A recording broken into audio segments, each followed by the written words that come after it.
नमस्कार, good morning. स्वागत है आपका हमारे मॉर्निंग प्राइम टाइम में। आपके साथ मैं हूं मीनाक्षी कंडवाल और आज की सबसे बड़ी खबर यह बनी हुई है क्योंकि जिस पर पूरी दुनिया की निगाहें टिकी हुई हैं कि आखिर अमेरिका में व्हाइट हाउस की रेस में आगे कौन निकलेगा। अमेरिकी राष्ट्रपति चुनाव के नतीजे आ रहे हैं और इन नतीजों से यह तय होना है कि सुपर पावर अमेरिका के पावर हाउस यानी व्हाइट हाउस पर कब्जा किसका होगा। ताजा आंकड़े आपको इस वक्त हम दिखा रहे हैं। ये आंकड़े आपको ये बताएंगे कि ये नतीजे जो हैं अभी जो बाइडेन के पक्ष में जाते हुए दिखाई दे रहे हैं, लेकिन फिर भी अभी कुछ भी कहना जल्दबाजी होगी। इंतजार करना होगा पूरे नतीजों का। मैजिक फिगर बहुमत का आंकड़ा 270 है, जिसमें 209 अभी जो बाइडेन के पक्ष में दिखते हैं इलेक्टोरल वोट्स और डोनाल्ड ट्रंप के पक्ष में दिखाई देते हैं 112। डोनाल्ड ट्रंप पीछे दिखाई दे रहे हैं, लेकिन फिर भी कुछ ऐसे स्टेट्स हैं जिन्हें स्विंग स्टेट्स कहा जा रहा है, जिनके बारे में यह कहा जा रहा है कि ये स्टेट्स तय करते हैं कि अमेरिका में सत्ता पर काबिज कौन होगा। तो ऐसे में इंतजार करना होगा। काउंटिंग अभी वहां चल रही है, लेकिन इस पूरी खबर पर नजरें पूरी दुनिया की हैं क्योंकि व्हाइट हाउस में जो भी ऑक्यूपेंट होगा, जो भी वहां का नया निवासी होगा, उसके बाद पूरी दुनिया की दशा दिशा, जियोपॉलिटिक्स, किस तरह से बड़े मुद्दों पर जो है तस्वीर बदलती है वो तय होगा। सबसे पहले आप ये देखिए अमेरिका के अलग अलग राज्यों में इस वक्त इलेक्टोरल वोट्स की क्या तस्वीर है। टोटल 50 राज्य, लेकिन इन तस्वीरों को अगर आप देखेंगे, North Dakota 3 vote, South Dakota 3, Nebraska, Oklahoma, Missouri, Louisiana, Mississippi. तो ये अलग अलग राज्यों में जो ये हम आपको नाम दिखा रहे हैं, दरअसल इन जगहों पर राष्ट्रपति ट्रंप आगे निकल चुके हैं, लेकिन कुछ ऐसे स्टेट्स भी हैं जहां पर जो बाइडेन आगे चल रहे हैं और इसी वजह से अभी वोट्स में इलेक्टोरल वोट्स का आंकड़ा उनके पक्ष में ज्यादा दिखाई दे रहा है। इन राज्यों में ट्रंप अभी आगे हैं। टेक्सास, फ्लोरिडा, और फ्लोरिडा की बात यहां पर करना बहुत अहम होगा क्योंकि 29 इलेक्टोरल वोट्स यहां पर हैं और ये राज्य जो है वो ट्रंप के पक्ष में जाता दिखाई दे रहा है। फ्लोरिडा के बारे में यह कहा जाता है कि जो भी वहां पर हावी होता है व्हाइट हाउस की रेस में, उसका नाम ज्यादा पुख्ता, ज्यादा मजबूत दिखाई देता है। हालांकि इस पर अपने एक्सपर्ट से भी हम और राय लेंगे, लेकिन अब एक नजर हम ये भी देख लेते हैं कि जो बाइडेन वो अभी किस तरह से परफॉर्म कर रहे हैं। अमेरिका के ही इस मैप में आपको नीले रंग से वो स्टेट्स हम दिखा रहे हैं जहां पर जो बाइडेन इस वक्त आगे चल रहे हैं या जीत चुके हैं। हालांकि काउंटिंग अभी भी चल रही है और इस बार का देखिए जो ये पूरा चुनाव ये बहुत दिलचस्प इसलिए भी क्योंकि कोरोना के दौर में सुपर पावर अमेरिका, दुनिया के सबसे ताकतवर देश में चुनाव हुए हैं और इसमें इस बार बैलेट वोट्स मेल के जरिए भी आए, ड्राइव थ्रू वोट्स भी आए। हालांकि उसको लेकर भी एक अलग पॉलिटिक्स अभी अमेरिका में दिखाई दे रही है, लेकिन 10 करोड़ से ज्यादा वोट उसमें शामिल हुए। उसके बाद पर्सन इन वोटिंग के जरिए जो वोट्स हासिल हुए, तो काउंटिंग का ये दौर अभी चल रहा है, लेकिन 209 वोट्स, इलेक्टोरल वोट्स अभी जो बाइडेन के पक्ष में है और ट्रंप के पक्ष में 109 वोट्स अभी दिखाई दे रहे हैं। हमारे साथ स्टूडियो में गीता मोहन मौजूद हैं और बाकी खास मेहमान भी जुड़ेंगे। गीता, देखिए दिलचस्पी ऐसा नहीं है कि सिर्फ अमेरिका के वोटर्स की, वहां के सिटीजन की है, हम भी यहां पर दिल थाम कर बैठे हैं और सरकार भी बहुत करीब से देख रही होगी अमेरिका में कौन आने वाला है। अभी की तस्वीर पर एक क्विक रिएक्शन। अगर आप अभी की तस्वीर देखें तो सबसे इम्पोर्टेंट जो स्टेट है जिसका जिक्र आपने भी किया, फ्लोरिडा, वहां पर ऑलमोस्ट 100% काउंटिंग खत्म हो गया है। काफी सारे जो नेटवर्क्स हैं और वेबसाइट्स हैं उन्होंने ऑलरेडी कॉल कर दिया है कि फ्लोरिडा ट्रंप के तरफ गया है। अगर हम कॉल नहीं भी करते हैं तो ये तय करके चलिए कि जो 29 इलेक्टोरल वोट्स हैं फ्लोरिडा के, वो ट्रंप के पास जाने वाले हैं और अगर ये होता है तो ट्रंप अभी भी रेस में बरकरार रहेंगे। अगर हम नेशनल जैसे इलेक्शंस भारत में होते हैं वैसे इलेक्शंस अमेरिका में नहीं होते हैं मीनाक्षी। वहां पे हर स्टेट में कितने वोट्स पाए गए हैं, क्या वोट शेयर उस स्टेट का है, वो ज्यादा इंपॉर्टेंट है। और एक वोट से भी अगर एक कैंडिडेट आगे हो जाता है तो उस पूरे स्टेट के इलेक्टोरल वोट्स उस कैंडिडेट को मिल जाते हैं।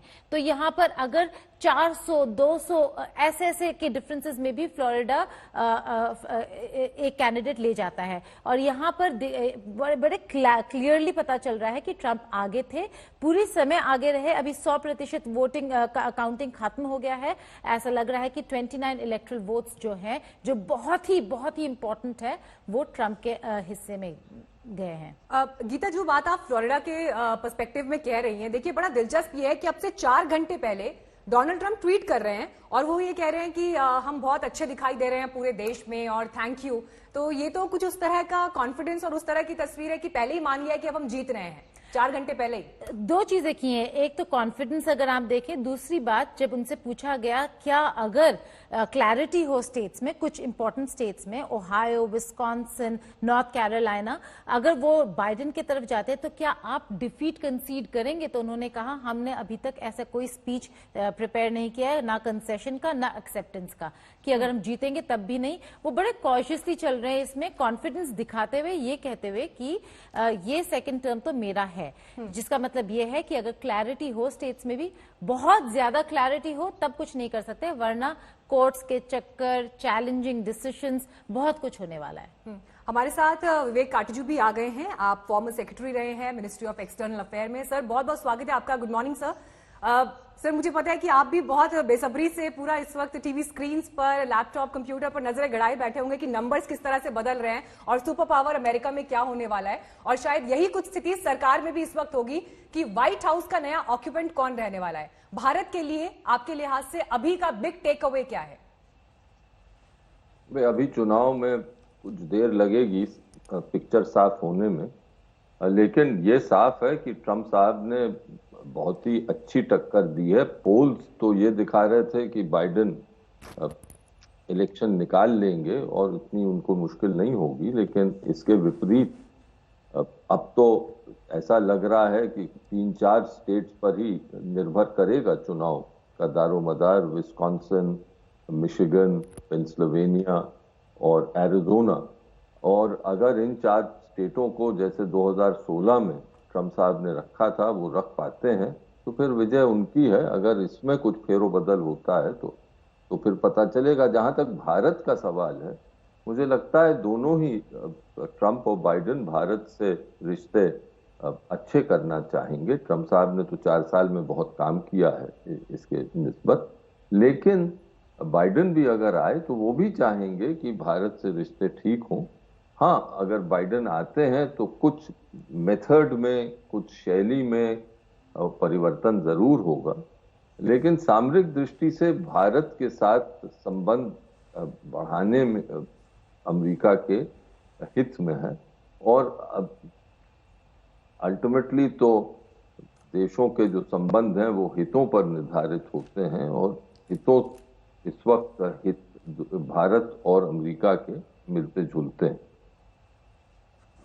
सर एक चीज मैं आपसे यहाँ पर समझना चाहूंगी, क्योंकि अभी तो बाइडेन आगे दिखाई दे रहे हैं और अगर हम अभी के रुझान या नतीजों के हिसाब से मानकर चलें कि बाइडेन ही व्हाइट हाउस पहुंच रहे हैं, तो भारत के लिए वर्तमान स्थिति में चीन के साथ जो हमारे अभी एलएसी पर जिस तरह की परिस्थितियां हैं, या पाकिस्तान की तरफ से जो क्रॉस बॉर्डर टेररिज्म हमारे देश में जिससे हम लगातार जूझ रहे हैं, इन्हें लेकर बाइडेन किस तरह की अप्रोच रखते हैं? खास तौर पर जो फंडिंग अमेरिका की तरफ से पाकिस्तान को होती है या चीन पर अंकुश लगाने में वो आगे किस तरह की पॉलिसी या कोई क्रांतिकारी कदम उठाते हैं, इसे लेकर भारत क्या एक्सपेक्ट कर सकता है? देखिए, पहली चीज तो अभी पिक्चर साफ नहीं है। जैसे मैंने कहा, इन 4 स्टेटों पर निर्भर करेगा और उसके बाद अगर इन 4 स्टेटों के नतीजे आ जाते हैं तो फिर पिक्चर कुछ साफ होगी। हाँ, अगर बाइडेन जीत जाते हैं, ट्रंप से छीन लेते हैं प्रेसिडेंसी, तो चीन के, मुझे लगता है कि चीन के जो एक राइज हो रहा है, जो चीन एक आक्रमण दिखा रहा है, वो ना बाइडेन को ना ट्रंप को तो कबूल है ही नहीं, ना बाइडेन को भी नहीं होगा। अमेरिका विश्व की सबसे बड़ी शक्ति है और चीन उभर रहा है, लेकिन अमेरिका वो अपना स्थान छोड़ने को तैयार नहीं। अब बाइडेन क्या मेथड अपनाते हैं चीन को रोकने में, वो देखना पड़ेगा। क्या कुन क्षेत्रों में बाइडेन चीन के साथ सहयोग करेंगे जो कि ट्रंप नहीं कर रहे थे? तो अब उस पर अगर ये शैली बदलती बाइडेन की, तो फिर ये हमें देखना होगा कि भारत का उस शैली के अंतर्गत क्या स्थान। ट्रंप ने तो साफ कर दिया कि भारत से वो सामरिक क्षेत्र में भी रिश्ते मजबूत करना चाहते हैं। अभी पोम्पियो साहब आए थे और पोम्पियो के साथ जो समझौता हुआ बेका का, उससे अब रक्षा के क्षेत्र में सहयोग के जो रास्ता है वो पूर्ण रूप से खुल गया। रक्षा के क्षेत्र में बाइडेन भी अगर आए वो भी सहयोग बढ़ाएंगे, लेकिन किस गति से बढ़ाते हैं, किस रूप में बढ़ाते हैं, उसमें कुछ फर्क आ सकता है। बिल्कुल, लेकिन ये आपने सही कहा सर कि अभी बहुत जल्दबाजी है कुछ भी कहना, क्योंकि देखिए जो वोट्स हम आपको लगातार दिखा रहे हैं 270 मैजिकल फिगर है बहुमत का आंकड़ा, 209 अभी जो बाइडेन के पक्ष में दिखते हैं और 118 डोनाल्ड ट्रंप के। ट्रंप अभी की तस्वीर के हिसाब से पीछे दिखाई दे रहे हैं, लेकिन फिर भी नतीजों का पूरा इंतजार अभी हमें करना होगा। हमारे साथ गुरजीत सिंह भी जुड़ गए हैं, आप पूर्व राजदूत हैं, जर्मनी, इटली और इंडोनेशिया में आप सर्व कर चुके हैं। सर बहुत बहुत स्वागत है आपका आज तक पर। गुरजीत जी, जो तस्वीर अभी तक की दिखाई दे रही है, हालांकि फाइनल नतीजों का इंतजार करना होगा, लेकिन जो पहले के सर्वेस थे उसमें जो बाइडेन को ट्रंप के ऊपर एक बढ़त दिखाई दे रही थी, लेकिन अब जिस तरह से नतीजे बढ़ रहे हैं, और फ्लोरिडा का जिक्र हम बार बार कर रहे हैं कि फ्लोरिडा तस्वीर बदल सकता है। एक राज्य जहां पर जो ज्यादा नंबर में होता है या जो शक्तिशाली होता है उसी के सत्ता में लौटने की संभावना सबसे ज्यादा होती है। अभी का आपका प्रेडिक्शन या आप अभी की तस्वीर पर क्या समझ पा रहे हैं? इस समय की तस्वीर इतनी सफा तो नहीं है, लेकिन वो बातें तो स्पष्ट हो गई हैं कि जो इस समय स्विंग स्टेट्स हैं, जो जिनका आंकड़ा इस समय बड़ा था पहले के मुकाबले, वो इतने स्विंग स्टेट्स नहीं बचे लगते हैं। ट्रंप अपने स्टेट्स होल्ड किए लगते हैं। दूसरी बात यह है कि जो डेमोक्रेट्स ने नई वोट निकालने की कोशिश की थी, खासकर उन्होंने जो बोला कि ब्लैक्स या हिस्पैनिक्स, उनकी जो वोट है निकली तो है, लेकिन लगता है ट्रंप की ओर भी गई है। तो जो फ्लोरिडा, टेक्सास ऐसे बड़े बड़े स्टेट हैं, उनमें जो डेमोक्रेट्स की बढ़त है हुई है, लेकिन इतनी बढ़त नहीं हुई कि वो स्टेट कैप्चर कर ले। तो इसलिए अभी तक आप देखें, कुछ सब स्टेट जो पिछली बारी ट्रंप ने होल्ड किए थे या डेमोक्रेट्स ने होल्ड किए थे, वो वैसे ही चल रहे हैं। तो जो डेमोक्रेट्स एक बदलाव लाने की कोशिश कर रहे थे, उनका वोटिंग परसेंटेज बढ़ा है, लेकिन इतना नहीं बढ़ा है कि वो स्टेट कैप्चर। ठीक है गीता, यहाँ पर एक बड़ा दिलचस्प पॉइंट जो दिखाई देता है वो ये कि जिस बात का जिक्र मैं कर रही थी कि सर्वेस पहले जिस तरह से पहले ये दिखा रहे थे कि बाइडेन आगे निकल रहे हैं, लेकिन ट्रंप की सबसे बड़ी अग्नि परीक्षा अगर कही जाए तो वो कोरोना को लेकर भी थी, क्योंकि अमेरिकन सिटीजन्स में एक जबरदस्त नाराजगी थी। और जो एक हम कहते हैं कि आपका परंपरागत वोट बैंक होता है, जो ट्रंप का भी एक कोर सपोर्टर ग्रुप था जिसमें सीनियर सिटीजन्स की संख्या बहुत ज्यादा थी, वो तो ऐसे लोग थे जिन्होंने शायद अपनी उम्र या अपने सर्कल के किसी ना किसी को जरूर खोया है। अगर कोरोना का डेथ टोल हम अमेरिका में देखें तो अभी के नतीजों से क्या लग रहा है, कोरोना को लेकर अमेरिकन सिटीजन्स ने किस दिशा में वोट किया है? मीनाक्षी, अगर कोरोना नहीं होता तो जो अभी हम देख रहे हैं यूएस इलेक्शंस में, वो तस्वीर ही बहुत अलग होती। तो कोरोना का बहुत ही बड़ा हाथ है, जिस वजह से ट्रंप को इतनी मशक्कत करनी पड़ी और लड़ाई इतनी लंबी और बड़ी हो गई। अगर कोरोना नहीं होता तो फिर इकोनॉमी को लेकर अगर देखें तो काफी लोग नाखुश नहीं हैं।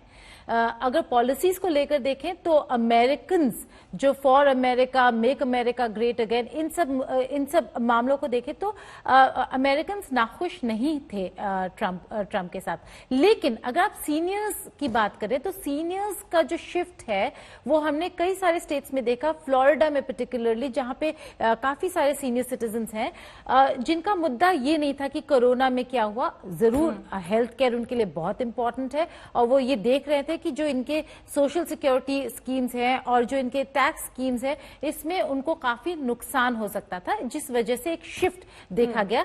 लेकिन एक और बहुत इंटरेस्टिंग चीज हुआ मीनाक्षी इस पूरे इलेक्शन के दौरान, वो ये है कि सीनियर सिटीजन का जो वोट शिफ्ट है वो इस मुद्दे पर भी था, क्योंकि हम बात कर रहे थे सीनियर्स के साथ फ्लोरिडा में, वो इस मुद्दे पर था जो कैरेक्टर को लेकर है।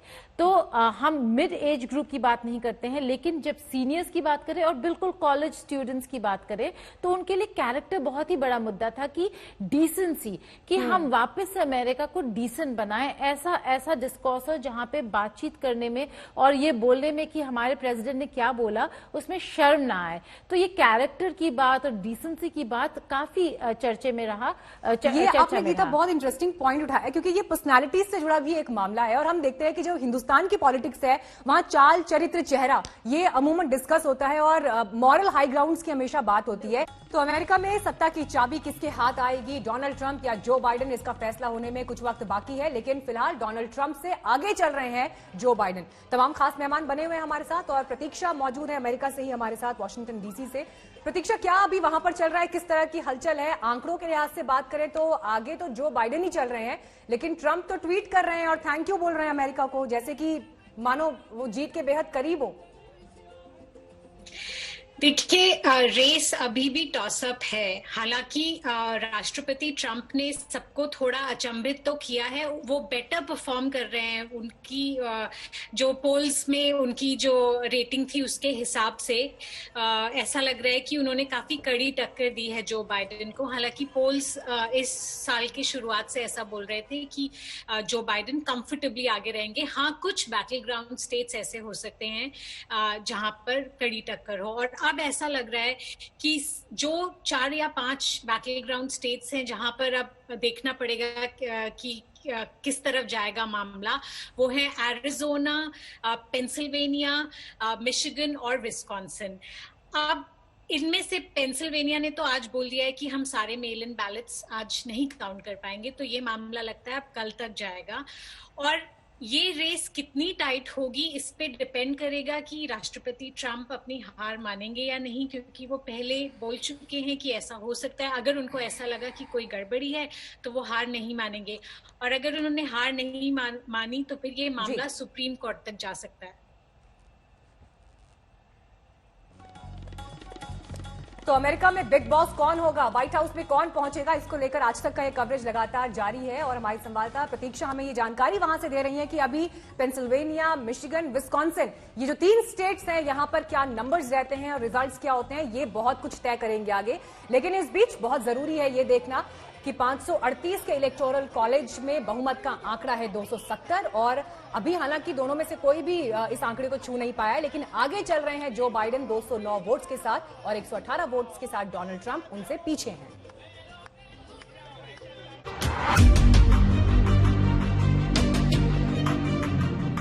व्हाइट हाउस से ऊपर आसमान में सूरज ढल चुका है। दुनिया की महाशक्ति का पावर सेंटर नई सुबह का इंतजार कर रहा है। साथ ही पूरी दुनिया भी टकटकी लगाए अमेरिकी जनता के फैसले का इंतजार कर रही है। अब की बार फिर से ट्रंप सरकार या बदलाव की बयार, यानी जो बाइडेन।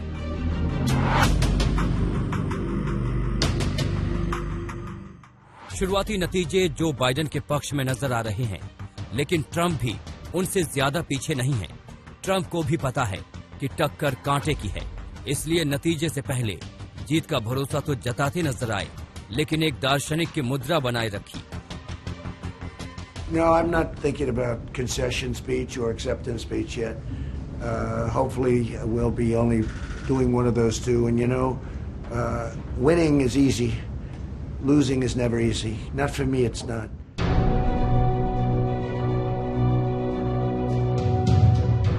कोरोना के खौफ के बावजूद अमेरिका में इस बार रिकॉर्ड तोड़ वोटिंग हुई है।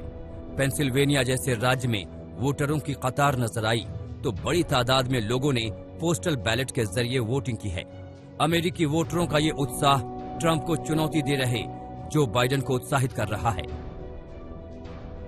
I'm superstitious about predicting what an outcome is going to be till it happens. That's sort of who I am, how I've always run, and but I'm hopeful.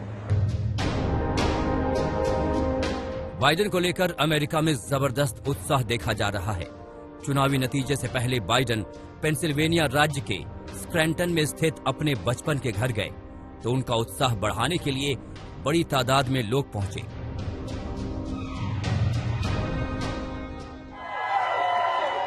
I just want to combine, say thank you, thank you, thank you.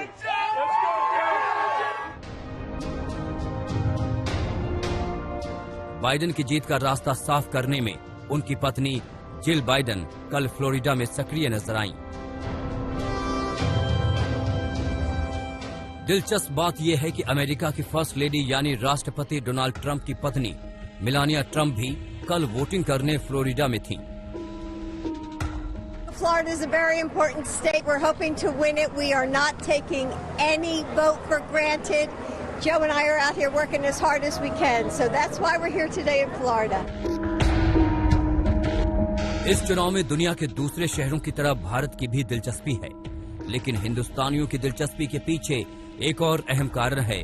वो है Democrat party की उपराष्ट्रपति उम्मीदवार कमला Harris. कमला भारतीय मूल की हैं। उन्होंने स्वीकार किया कि व्हाइट हाउस का रास्ता आसान नहीं है।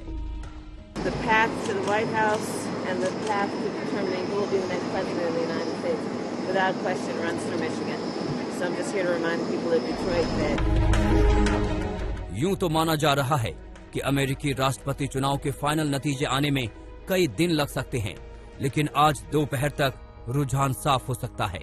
वॉशिंगटन में प्रतीक्षा घिल्डियाल के साथ आज तक ब्यूरो।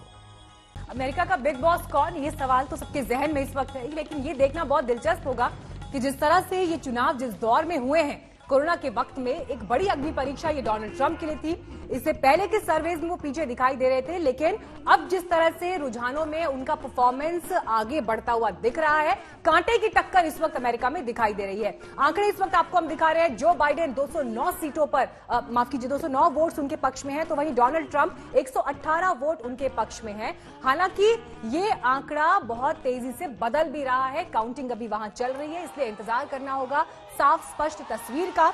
लेकिन फिर भी ये सवाल लगातार बना हुआ है कि पूरी दुनिया में जियोपॉलिटिक्स, आगे के जो ज्वलंत मुद्दे हैं, वो क्या दशा और दिशा तय होंगे, ये आज इन नतीजों से तय होगा। लेकिन आप ये भी देखिए कि इस बीच कई तरह की खबरें अमेरिका से इस वक्त निकल कर आ रही हैं। व्हाइट हाउस के बाहर भीड़ जमा है। खबरें ये भी मिल रही हैं कि किसी भी तरह की हिंसा को रोकने के लिए वहां पर इंतजाम तमाम किए गए हैं। फ्लोरिडा का जिक्र जरूर करना होगा, क्योंकि अमेरिका के परिप्रेक्ष्य में कहा जाता है कि फ्लोरिडा बड़ा राज्य है। 29 इलेक्टोरल वोट्स वहां पर हैं, और जो वहां बाजी मार ले जाता है, सत्ता की चाबी उसके हाथ में आने की संभावनाएं और प्रबल हो जाती हैं, मजबूत हो जाती हैं, और वो अभी डोनाल्ड ट्रंप के पक्ष में जाता हुआ दिख रहा है।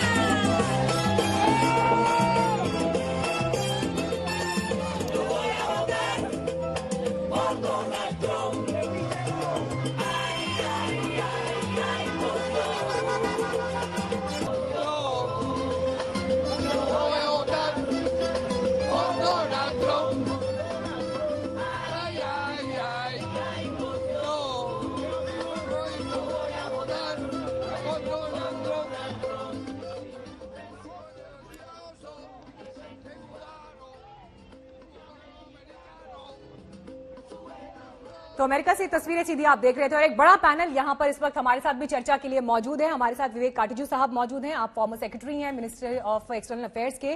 गुरजीत सिंह जी हमारे साथ मौजूद हैं, पूर्व राजदूत, जर्मनी, इटली और इंडोनेशिया में आप सर्व कर चुके हैं। स्टूडियो में Geeta Mohan, foreign affairs editor, हमारे साथ मौजूद हैं। प्रोफेसर अभिषेक सिंह अमर हमारे साथ जुड़ गए हैं न्यूयॉर्क से। आप एसोसिएट प्रोफेसर हैं south Asian history and religion के हैमिल्टन कॉलेज में।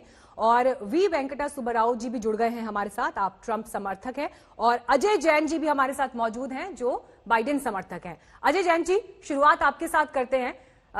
अभी के जो वोट नंबर्स दिखाई दे रहे हैं, आपके पक्ष में दिखाई दे रहे हैं, खुश तो आप होंगे इस वक्त, लेकिन फाइनल नतीजों के लिए तो थोड़ा इंतजार करना पड़ेगा। और फ्लोरिडा क्या थोड़ी टेंशन आपको दे रहा है?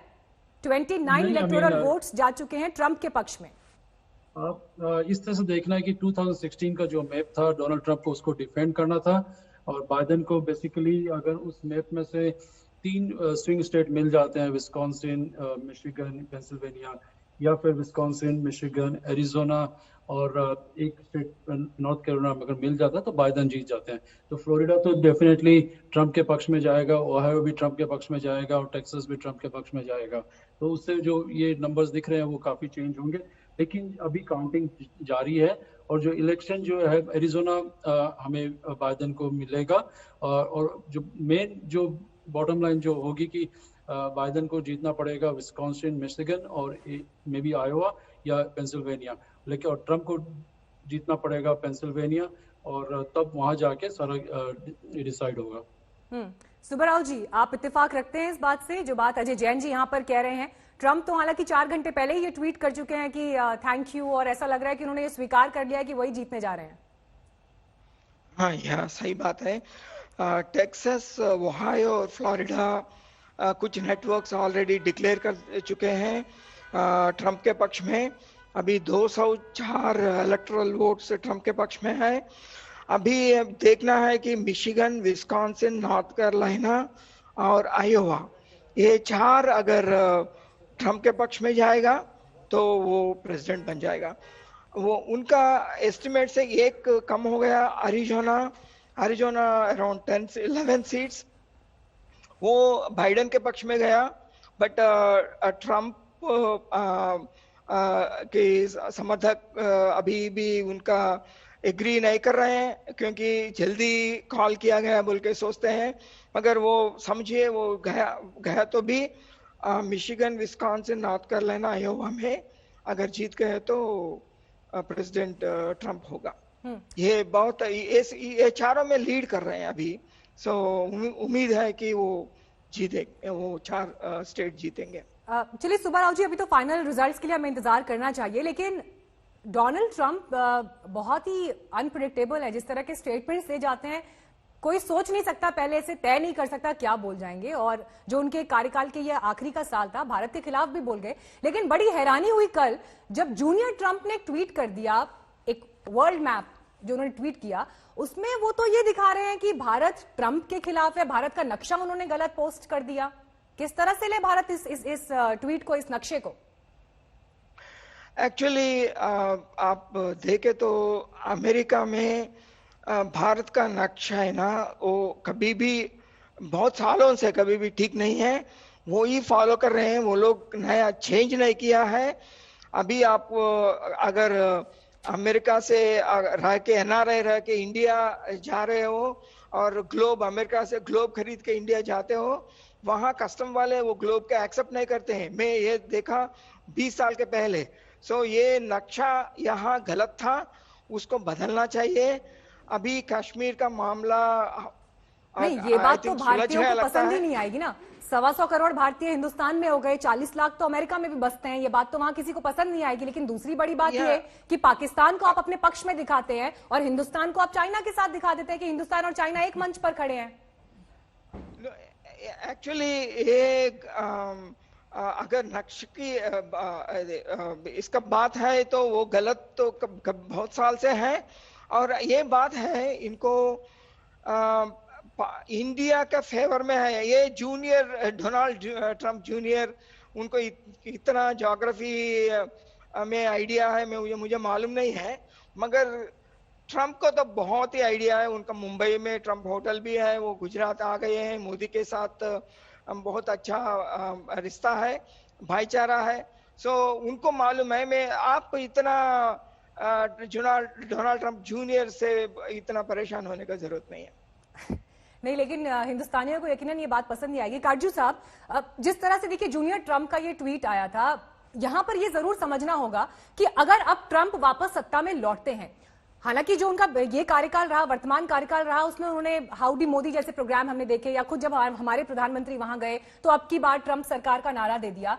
लेकिन सवाल ये जरूर भारत के जहन में आएगा कि ट्रंप अगर सत्ता में लौटते हैं तो क्या इस बार हम ट्रंप को भारत के खिलाफ कुछ कड़े फैसले लेते हुए देख सकते हैं, जो उनकी एक राष्ट्रवादी छवि है, या अमेरिका फर्स्ट की जब वो बात करते हैं?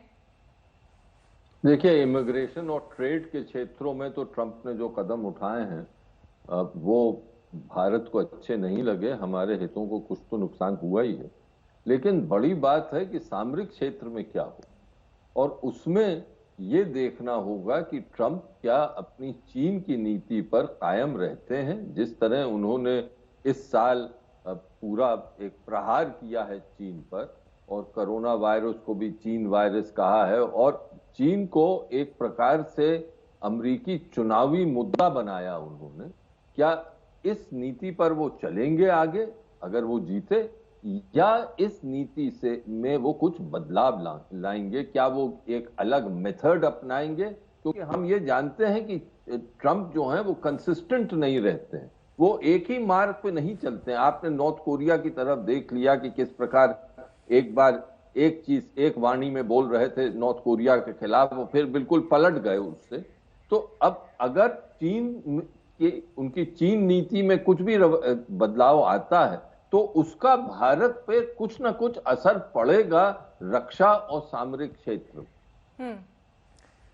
चलिए, ये अब आने वाले दिनों की बात होगी, आने वाले वक्त की बात होगी। लेकिन अजय जी, ये बड़ा इंटरेस्टिंग है यहां पर देखना कि डोनाल्ड ट्रंप जिस तरह के स्टेटमेंट्स देते आए हैं, और जिस बात का जिक्र मैं पहले भी करी थी कि अगर जूनियर ट्रंप एक ट्वीट कर रहे हैं, नजरें पूरी दुनिया की जिन पर टिकी हुई हैं, अगर वो इस तरह के संदेश देंगे, जो आप कह रहे हैं कि मित्र देश है, जो आपके साथ में अच्छे संबंध हैं और उनका नक्शा आप गलत दिखा रहे हैं, या चीन के साथ जो परिस्थितियां हैं उस पर ये एक तरह का कटाक्ष भी है, पाकिस्तान को आप अपने समर्थन में दिखा रहे हैं, हिंदुस्तान को अपने खिलाफ दिखा रहे हैं, संकेत तो यहां से स्ट्रांग मिलते ही हैं। इनको तो जरूर इसका एनालिसिस जरूर होगा, चाहे वो इंडियन मीडिया में हो चाहे बाहर भी हो। एब्सोल्युटली, अगर आप ये देखें कि ट्रंप ने मोदी जी ने ट्रंप को बहुत अच्छा एक बड़ा इवेंट किया गुजरात में, फिर टेक्सास में भी किया, लेकिन उस फ्रेंडशिप को सिर्फ फोटो और अपॉर्चुनिटी के लिए यूज किया ट्रंप ने एज ए ट्रांजैक्शनल। इंडिया का मोस्ट फेवर्ड नेशन जो स्टेटस था वो हटा दिया। इंडिया के साथ में अभी 47 मंथ्स में कोई ट्रेड डील नहीं हुई। इंडिया को स्टेज पे बोला India is filthy, India air is filthy, covid numbers are lies, ये सारा बोला। उसके बाद में जूनियर ट्रंप ये ऐसा कर रहे हैं, तो ये एक सारा इंडिकेशन है कि वो जिस तरह से इंडिया अमेरिका को इतना, मतलब ट्रंप को इतना प्यार दे रहा है या जो वो कर रहा है, वो रेसिप्रोकेट नहीं हो रहा है। अगर होता तो ट्रेड डील्स होती या कुछ भी होता।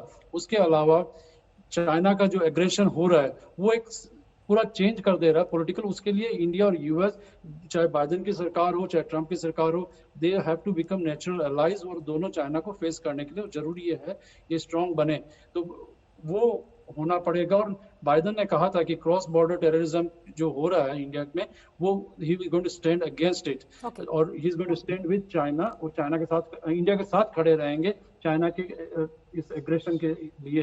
लेकिन ट्रंप की तरफ से ये शो नहीं हो रहा है। प्रोफेसर सिंह, आपको मैं अब बातचीत में शामिल करना चाहूंगी। ये बहुत दिलचस्प है देखना कि हम बार बार कह रहे हैं कि कोरोना के काल में, कोरोना के वक्त में जब ये इलेक्शन हो रहे हैं, ये एक बड़ी अग्नि परीक्षा सिटिंग प्रेसिडेंट के लिए डेफिनेटली थी, डोनाल्ड ट्रंप के लिए। लेकिन जो अमेरिकी नागरिक हैं उनके लिए किस तरह के मुद्दे इस पूरे चुनाव में छाए रहे, और सिर्फ अमेरिकी नागरिकों की नहीं बल्कि जो 40 लाख भारतीय वहां पर हैं, उनमें से 25 लाख के करीब तो वोटर्स हैं, उनके लिए भी क्या ये मुद्दे सेम थे, बिल्कुल अमेरिकन सिटीजन्स की जैसे ही, या अलग थे इस चुनाव में? देखिए, अमेरिकन सिटीजन्स के लिए जो सबसे बड़ा मुद्दा मुझे लगता है, जैसे अभी सर्वे हुआ है एक इसको लेकर के, सर्वे में ये निकल के आया है कि जो डेमोक्रेट लीनिंग लोग हैं उनके लिए सबसे महत्वपूर्ण मुद्दा रेशियल जस्टिस उभर करके आया। अगर रेशियल जस्टिस की बात करें तो जो फ्लेयर हुआ इस समर में, इस जून जुलाई में, शहरों में तरह तरह जगह जगह प्रदर्शन हुआ, लोग बाहर निकले, रोड पर आए, प्रोटेस्ट किया, तो उसका असर कहीं ना कहीं इंडियन कम्युनिटी को भी पड़ता है, क्योंकि पीपल ऑफ कलर में इंडियन कम्युनिटी भी इंक्लूडेड है।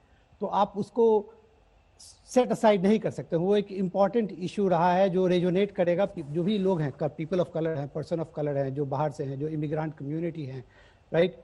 दूसरा कि लोकली अगर आप देखते हैं तो लोकल मुद्दा इकोनॉमी वर्सेस कोविड रहा है, कि कोविड-19 को लेकर के डेमोक्रेट्स ने सबसे बड़ा उसी को मुद्दा बनाया, क्योंकि कोविड-19 के वजह से बहुत सारे लोग बेरोजगार हुए, जो इकोनॉमी पे असर पड़ा, जो अमेरिका का इकोनॉमी टैंक हुआ आपको मार्च महीने में, जिसके वजह से करीब 4 करोड़ लोग, 4.5 करोड़ लोग बेरोजगार हुए, और धीरे धीरे अब वो बेरोजगारी की वजह से फिर हेल्थ सिस्टम पे असर पड़ा, जो जिनका हेल्थ इंश्योरेंस था वो चला गया। तो ये सारे मुद्दों को लेकर के डेमोक्रेट्स उठाते रहे, इन्हीं मुद्दों पे उनका जोर रहा। ट्रंप दूसरी तरफ इकोनॉमी इकोनॉमी इकोनॉमी, उनका एक कंसिस्टेंट मैसेज इकोनॉमी था। रेशियल जस्टिस को ओवरलुक करते हुए उन्होंने वहाँ पे लॉ एंड ऑर्डर का मैसेज दिया। तो लॉ एंड ऑर्डर मैसेज जो है वो कहीं कहीं रेजोनेट कर रहा है, जिस जैसे फ्लोरिडा में शायद वो मैसेज रेजोनेट किया लोगों के साथ, तो वो उनके सपोर्ट में है, वहाँ पे वो जीत रहे हैं। लेकिन वही मैसेज मिनेसोटा में रेजोनेट नहीं कर रहा है, जहां उनको लगा था कि वो फ्लिप कर सकते हैं, तो मिनेसोटा वो हार रहे हैं। और इसीलिए हम बार बार ये कह रहे हैं कि कांटे की ये टक्कर इस वक्त अमेरिका में दिखाई दे रही है। लेकिन देखिए, बहुत दिलचस्प ये भी देखना है कि 116 साल के बाद अमेरिका के इतिहास में ऐसा हो रहा है कि जिस दिन मतदान हुआ उसी रात कौन राष्ट्रपति होगा ये जो है तस्वीर साफ नहीं हो पाई है। इस बार का अमेरिकी राष्ट्रपति पद का चुनाव कई मायने में अलग है। कोरोना की वजह से 10 करोड़ लोग पहले ही अपना वोट डाल चुके हैं। वहीं ट्रंप पोस्टल बैलेट पर सवाल खड़े कर रहे हैं। पहली बार अमेरिका में चुनाव के बाद हिंसा की भी आशंका है और इन तमाम विवादों की वजह क्या है ये आप देखिए इस रिपोर्ट में। Time to stand up and take back our democracy.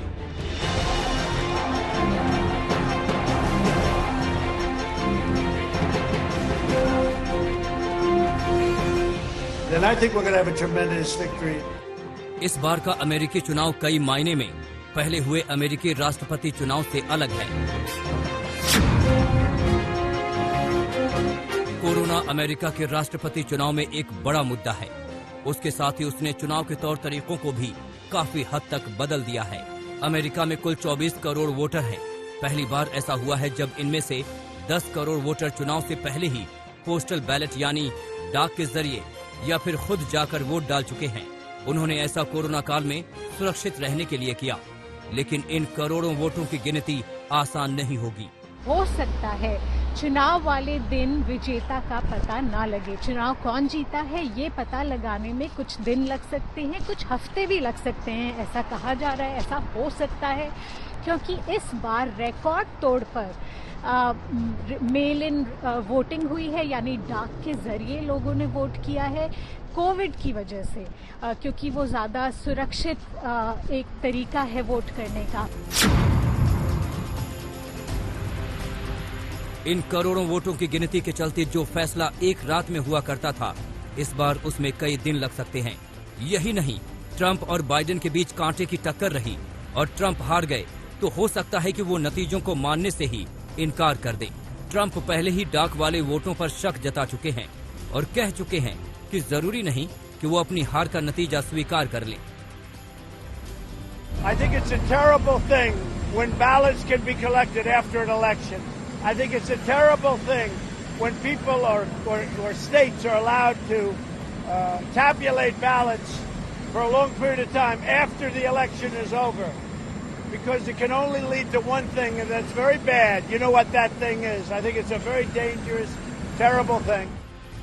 अगर ट्रंप अड़ गए तो फैसला अमेरिका की सुप्रीम कोर्ट से होगा।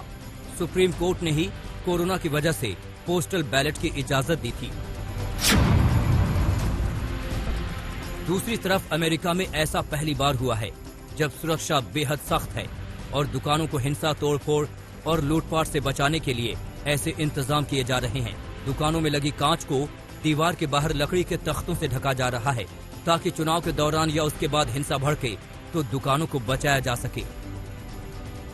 इस बार हिंसा और आशंका की इतनी संभावना है कि अमेरिका के सभी बड़े शहरों में जो दुकानें हैं, जो व्यापार हैं, जो बिजनेसेस हैं, उन्होंने अपनी जो कांच की खिड़कियां हैं या कांच के दरवाजे हैं, उन सबको एक हार्ड कवरिंग से उस पे चढ़ा दिया है ताकि अगर दंगे हों तो कोई भी लोग अंदर आके दुकानें ना लूट सके। दरअसल इस बार अमेरिका में नस्ल भेद के मामलों को लेकर कई दंगे हुए। डर है कि चुनाव नतीजों के बाद फिर से ऐसे ही दंगे न भड़क जाएं। नई दिल्ली में गीता मोहन के साथ प्रतीक्षा घिल्डियाल, वॉशिंगटन डीसी, आज तक। अमेरिका में राष्ट्रपति चुनाव के बीच हिंसा की आशंका बढ़ गई है। राष्ट्रपति आवास, व्हाइट हाउस से लेकर देश के प्रमुख वाणिज्यिक क्षेत्र और बाजारों में सुरक्षा बढ़ा दी गई है ताकि नतीजों के बाद भड़की हिंसा को समय रहते काबू किया जा सके।